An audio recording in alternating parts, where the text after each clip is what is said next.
This video is about the Zionist information war machine, which is clearly collapsing, like the Iron Dome, you might call it the microphone dome, is collapsing. The defenses are saturated.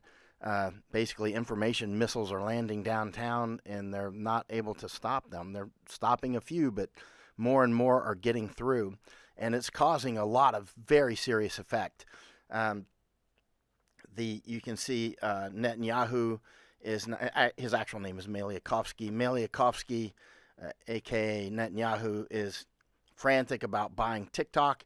He wants to buy X because he knows these two platforms are some of the main weapon systems that are being used against them. So that, obviously the Zionists want to use those weapon systems. They want to capture the flag, so to speak, or capture the microphone from people like Charlie Kirk. Anyway, I'm in Bangkok. Masako and I went into some of those dope stores in the last few days. They're selling dope all over the place here. And we saw these dolls. And these dolls, notice they say, we bought them because of the price tags on them. It says, take me home, I'm for sale. Most of the influencers that you see just pumping anything, and whether it's whatever, pumping Israel, let's say, they're almost all of them are properties. They're called talent. You've probably heard the name talent, but most people have never heard the name properties. People like Charlie Kirk was clearly a property. And so many of them, most of the big influencers are what's called properties. And I'm familiar with it because so many people have tried to buy me. Many. And obviously I've never done it because you can see I'm all over the board, and and have been for years. But I bought these dolls because it says, take me home, I'm for sale. And I think it's clear what happened with Charlie Kirk was he was bought. That's clear. He was a property. And then he appears to have gone off the reservation. He left the plantation, and he became an actual clear and present danger to the Zionists. And so they killed him. And insofar as how they killed him, it obviously wasn't some guy on a roof with a 30-06. That's nonsense.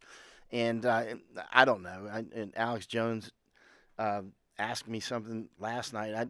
I think the weapon system may have come from inside that little tent. That was, I don't know. I have no idea. It could have been pneumatic like a pellet gun. There's some incredibly powerful pneumatic weapons out there. It could have been something like that.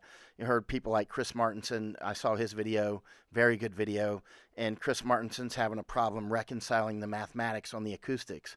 It might be because, actually I should call Chris, but it might be because, first of all, they know that they need to mask the acoustics. They know people are going to do the analysis and that sort of thing. We're talking about people that run Hollywood, right? But look at the larger fact pattern here. The evidence was immediately taken down. The guy on the roof didn't do that, obviously. It was immediately sanitized, right? Same thing happened with the Trump alleged assassination day, which that bullet trace was clear nonsense. I was the first one to call it out, and I stick with it now harder than ever. And likewise, October 7th was a clear green flag staked goat attack, and the evidence was sanitized again. 9/11, evidence sanitized again. 9/11 was a clear insider attack. It doesn't mean there weren't real components to it that were using useful idiots, but at the same time, that's the way these things go. So at the end of the day, Charlie Kirk was a clear property. He was for years. He appears to have gone off the plantation, and they killed him. That's what I think happened based on stuff. Look at it. It's all around us. The evidence is crystal clear. So in any case, let's start listening to what Netanyahu has to say right here, and then a few others that are frantic right now. They know they're losing the information war. Their defenses are saturated, basically incoming missiles from all directions, because the things that the Zionists have done are straight up evil, hardcore evil. They are doing genocide. That's crystal clear. Everybody can see it. And we'll get to that. Watch what Netanyahu says, and then there'll be a couple more. He said, we talked about the woke right. And he said, I call it the woke Reich. That's a brilliant observation. The woke Reich, because these people, they're not any different from the woke left. I mean, they're insane. They're lunatic. But they're actually meeting on some of the things. And what we have to do is we have to secure that part of the base of our support in the United States. That is being challenged systematically. A lot of this is done with money. Money of NGOs, vast. Money of governments, vaster. Okay? We have to fight back. How do we fight back? Our influence. And they killed their puppet, Charlie Kirk. Charlie appears to have gone full Pinocchio. In other words, Pinocchio, it's a very famous story. It's one of the most translated books in all history, by the way. It might be number 3, the Holy Bible, The Little Prince, and then Pinocchio. That's how famous that story is. Pinocchio got a life of his own, basically. Charlie Kirk seems to have gone off the plantation, got him shot. Now, he was bragging about, Israeli security, and apparently they're not that good because they didn't stop the October 7th or him dying. We have to fight back. How do we fight back? Our influencers. I think you should also talk to them if you have a chance, to that community. They're very important. And secondly, we're going to have to use the tools of battle. The weapons change over time. If you want security, the Israelis know what they're doing. Exactly. What did Maya Angelou say? When someone shows you who they are, believe them the first time. You can't fight today with swords. That doesn't work very well, okay? And you can't fight with cavalry. That doesn't work very well. And you have these new things, like drones, things like that. I won't get into that. But we have to fight with the weapons that apply to the battlefields in which we're engaged. And the most important ones are the social media. And the most important purchase that is going on right now is followers. TikTok. TikTok, number one. And I hope it goes through because it can be consequential. And the other one, what's the other one that's most important? X. Exactly. Very good. And, so we have to talk to Elon. He's not an enemy. He's a friend. We should talk to him. Now, if we can get those two things, we get a lot. And I could go on other things, but that's not the point right now. We have to fight the fight, okay? To give direction to the Jewish people and give direction to our non-Jewish friends or those who could be our Jewish our friends. Are we going to succeed with everyone? No. Will there be a strong counterpart? Yes. Now, I'm going to mention a document that was released from WikiLeaks years ago, and it pertains to me. As soon as WikiLeaks came out, I searched for my name in case there's something on there that could get me killed. I found this. It makes me look very good. That's why I'm publishing it. Now, you're not supposed to take credit. I know in my culture that I came up with that growing up in Central Florida, if you take credit for things, you basically lose credit. And I get it. So normally it's just part of my upbringing. I give credit not only where it's due, but I often give credit to others for things that I did, right? Because that's just the way we are. That's the way we brought up. And to say something like this actually loses your credit. I get it. But sometimes I need the credit. And so sometimes I have to go out on a limb. I hope you'll forgive me and sort of toot my own horn. I have to do it because nobody knows the inside on some of these things. And when I say things, they can sound kooky, but they're not. They're based on experiences that are not common to most people. For instance, how did I spot this on WikiLeaks? How did I spot that Anbar province was changing? Now, and this was key to the Iraq War. I'll save some of the details. It's a fascinating story, but I didn't get it right just 3 weeks or so in advance, as this says. I got it right far, far in advance. And same with the rest of parts of the Iraq War and the Afghan War, which I said in 2006 was being lost, and various other things. What I'm getting to is I need that credit for what I'm going to say next. That's why I put this up. That's why I'm tooting my own horn. How did I realize that the Iraq War was going in one direction in mid-2007 and that the Afghan War was going against us in 2006? A lot of that was human intelligence. A lot of that was what we call atmospherics, right? In other words, I could see the people were turning on our side in Iraq in 2007. I could see they were turning against us in Afghanistan in 2006, right? Those were key atmospherics when you understand some other components, which is too much to explain right now.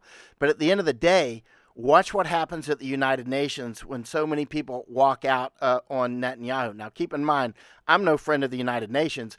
I've been preaching solidly for years that we should defund them and basically be arresting a lot of the people, like Amy Pope at IOM. We should be kicking them out of the United States. The United Nations has no place in the United States or in Japan or here in Thailand or anywhere in Europe. We should all be defunding United Nations.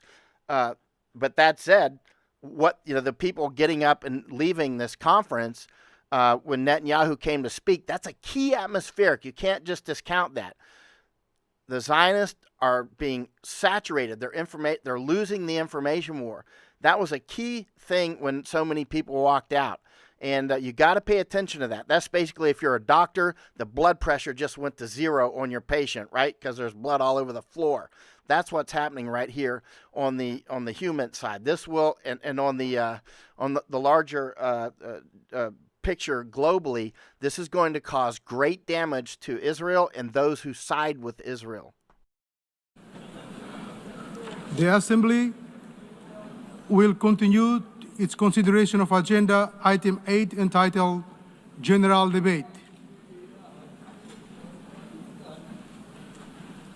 The Assembly will hear an address by His Excellency Benjamin Netanyahu, Prime Minister of the State of Israel. I request protocol to escort His Excellency and invite him to address the Assembly.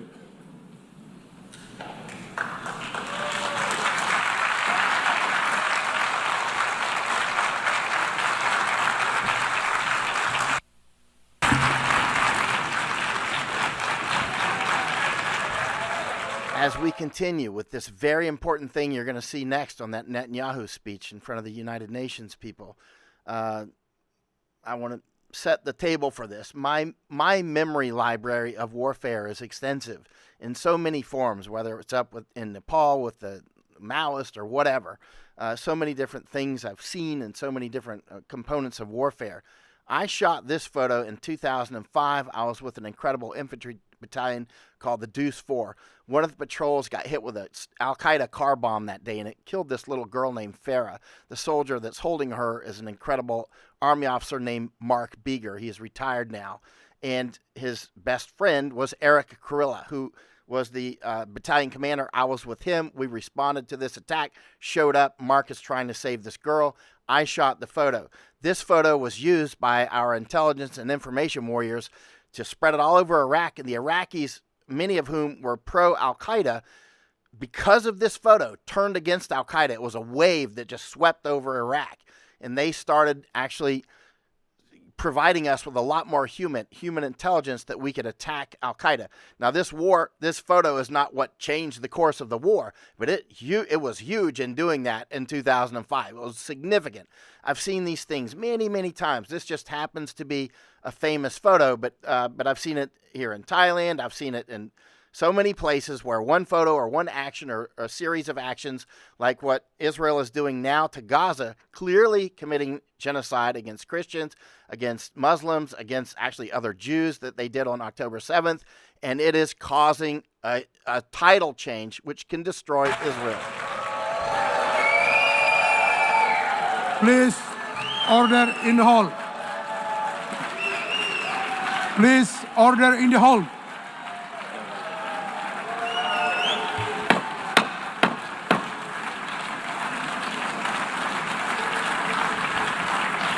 Please, order in the hall.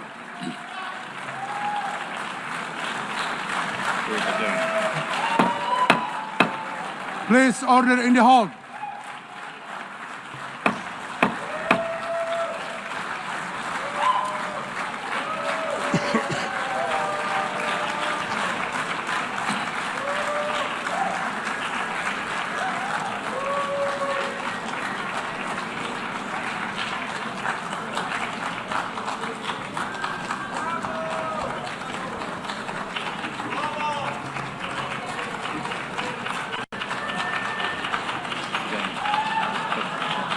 Please order in the hall and please be seated.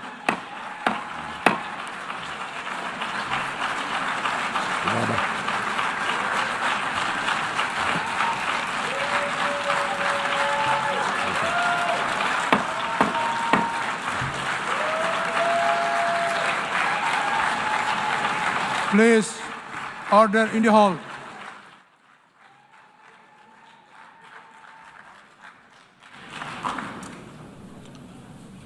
Mr. President, the families of our dear hostages languishing in the dungeons of Gaza Ladies and gentlemen, by now, most people realize that October 7th was a setup by the Zionists using Hamas, who was created by the United States and the Zionists. Hamas was created by the Zionists in the United States, and Hamas was used in this staked goat green flag attack. That was Zionists killing Jews in Israel to create this hostage crisis, so, quote unquote, so that they could genocide Gaza because of the strategic nature of the land in Gaza. And now they recognize they're losing the information war, and they're desperate to get it back because they can be destroyed by this. Something I would like to raise, which was actually my first published paper, was how you and the Likud party are cut from the same ideological cloth as Trump and the GOP in America. And so specifically with Charlie Kirk's assassination, who was a big mentor of mine, he's my first mentor in the space, evangelicals, from all my research, evangelicals are the reason that Israel has been supported in public sphere outside of just Jews. So with Charlie's assassination and with the kind of trajectory that we see with like Candace Owens and Tucker Carlson, I guess I'm curious about what's another game plan if we lose evangelical support for the state of Israel. What's our backup plan to be strong, like outside of the diaspora? The ADL and other Zionist puppets and puppet masters, Israel clearly is desperate to take away America's Constitution. The First Amendment, the Second Amendment, they want us completely disarmed. Who are they? Anybody who's doing this to our country is, we can safely say, an enemy of the United States. Israel is trying to take away our First and Second Amendment. ADL's Global 100 survey of anti-Semitic attitudes around the world found a 46% shift. 46% of the adult population, 2.2 billion people, harbor elevated levels of anti-Semitism.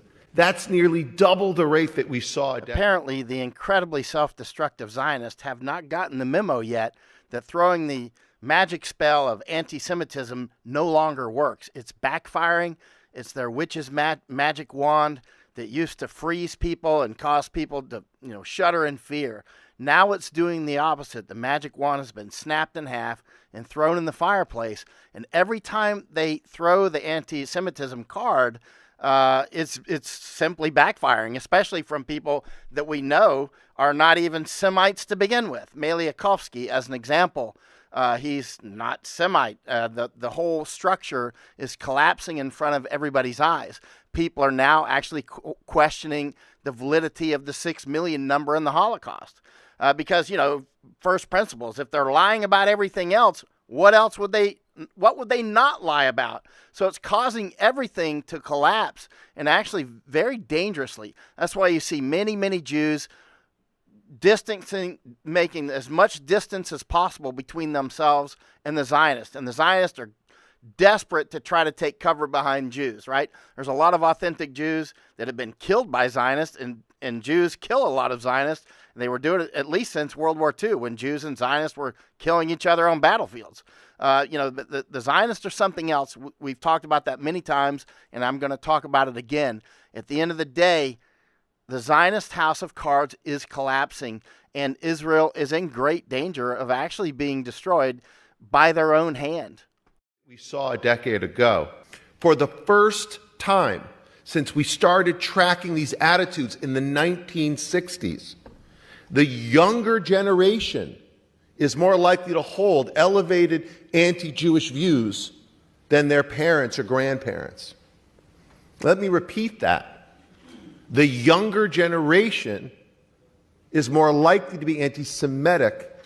Lies that Epstein, with his little friend Ghislaine and Ghislaine's father, Robert Maxwell, who is obviously a spy of the Israeli intelligence agencies, that there was something else going on here. Epstein was not some sort of whiz-kid hedge fund manager. Epstein was playing a part. Epstein was a LARPer. Epstein was cast for a specific role, and he played it really well. The sweatpants and the Harvard jacket, the kind of disheveled hair, looking as if he was so smart and above the clouds that he was doing advanced mathematic equations on the back of napkins. But if you actually go into some of the videos of people that met with Epstein at the time, they said he was awfully unimpressive when it came to finance and markets and economics. And it's nothing new that if you're in the intel agencies, you want to try and get as much blackmail on powerful people as possible. Easy, not hard. And this is no longer just speculation. First of all, the evidence that shows that Epstein was a creation of either Mossad, Israeli intelligence, American intelligence, Saudi intelligence, or maybe he was just a hired gun. Maybe he was just the guy that countries would go to and park a couple $100 million and say, hey, can you get one of the members of the royal family with a 13-year-old so we can get them to do what we want to do? Members of Congress are actively being blackmailed. The Epstein playbook is being used on a daily basis. Jeffrey Epstein was not a financier. He was not a hedge fund manager. Jeffrey Epstein was a key player in a multi-decade blackmail operation against the most powerful people on the planet. The next thing we will do, is to put restriction on the social media in a way that not allowed to make brutal propaganda in the social media.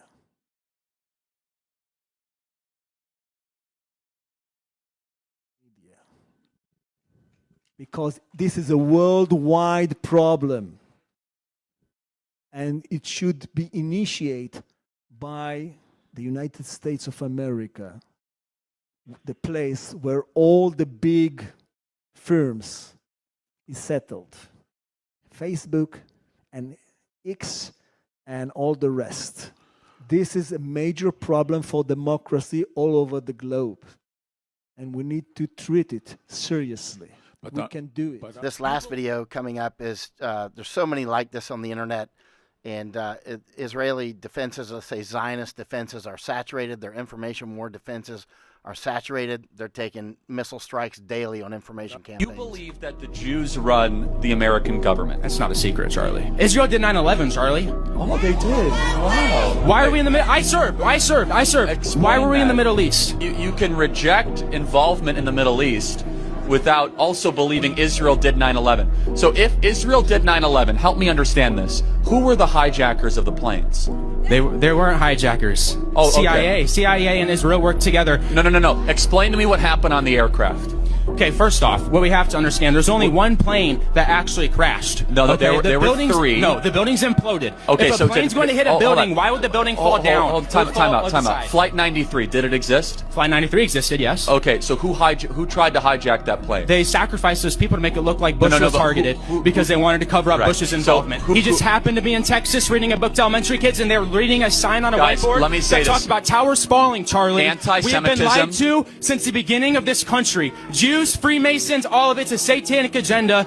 Israel is the synagogue of Satan. They're killing innocent people in Palestine over the guise of sovereignty. New World Order is coming, Charlie. Guys, anti-Semitism is literally a brain cancer, as you could see. How is this anti-Semitic, Charlie? Okay. Explain to me Flight 93. Who was the hijacker? They didn't have real hijackers, Charlie. They were plants. Okay. So they got the black box. Of course, it was all just like a conspiracy. Just like they found the passport miraculously 2 miles down from the crash site in I'm sorry, New York. what? They just happened to find one of the hijackers' passports laying on the ground 2 miles away from the crash site in New York. It just happened to be there. They just walked up and found it.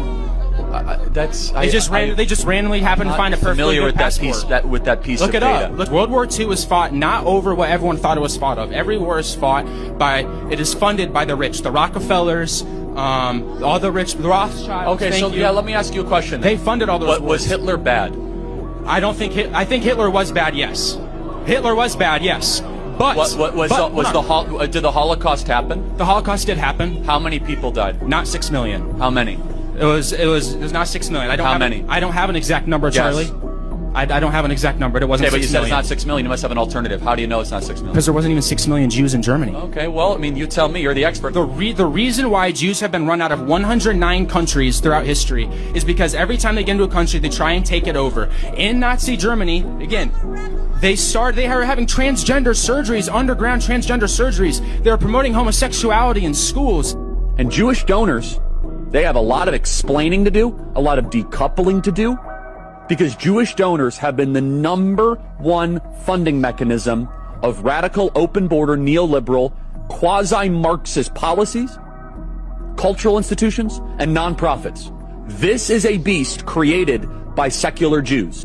And it's not just the colleges. It's the nonprofits, it's the movies, it's Hollywood, it's all of it. And that's it for today. I appreciate your sharing this widely, and donating financially is very important because, you know, I don't have Israel behind me or anything else, and they will kill you. And this is not being dramatic. We know they murder people on a daily basis. They're dropping bombs as we speak. They torture people. They murder people. They killed Charlie Kirk. They did October 7th. They clearly did 9/11 and the USS Liberty, and they'll kill me and you.